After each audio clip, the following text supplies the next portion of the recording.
Mon nom c'est Olivier Rigaud, je suis responsable de l'équipe Additive Manufacturing chez Siris. Et donc le rôle de Siris au sujet de l'Additive Manufacturing, c'est d'aider justement à l'intégration de cette technologie avancée au sein des entreprises belges.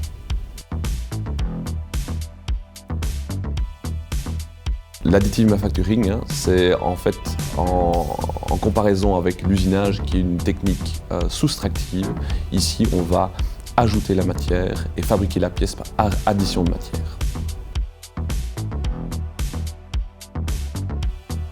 Donc, au niveau des secteurs d'application, on a plusieurs acteurs qui sont, je dirais, des leaders qui ont adopté cela depuis déjà pas mal d'années. On parle notamment de l'aéronautique et l'aérospatiale.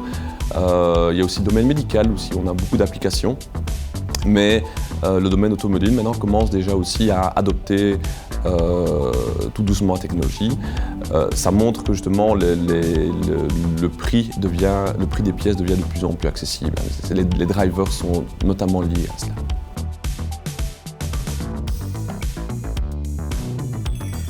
Donc un projet en fabrication additive chez Siris, c'est un projet dans lequel on essaye d'aider l'industriel qui a des questionnements pour lesquels il n'arrive pas à trouver réponse au sein des acteurs actifs sur l'écosystème belge. Donc on a des questions par exemple au niveau de la qualité, des questions au niveau de nouvelles applications, de nouveaux matériaux. Et donc l'idée c'est de pouvoir répondre à leurs besoins et pouvoir justement par exemple les accompagner par exemple lors d'un audit d'un sous-traitant par exemple. Justement, la valeur ajoutée de Siris au niveau de l'additive manufacturing, c'est que l'additive manufacturing est basée sur une chaîne de valeur très complexe. Et donc qui va de la conception à la gestion du design, à la modélisation, à la maîtrise du process, la matière première, post-usinage et traitement thermique. Ça nécessite des compétences très diverses, des métiers différents, qui nécessitent des équipes différentes.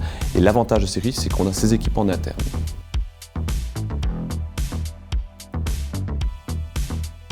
Chez Siris, nous avons plusieurs démonstrateurs qui sont notamment orientés sur deux axes principaux. Le premier axe, c'est l'axe de développement matériaux.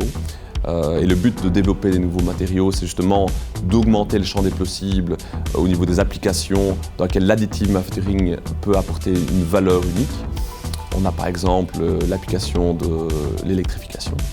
Et l'autre axe, c'est l'utilisation des données digitales pour améliorer l'efficacité de l'additive manufacturing.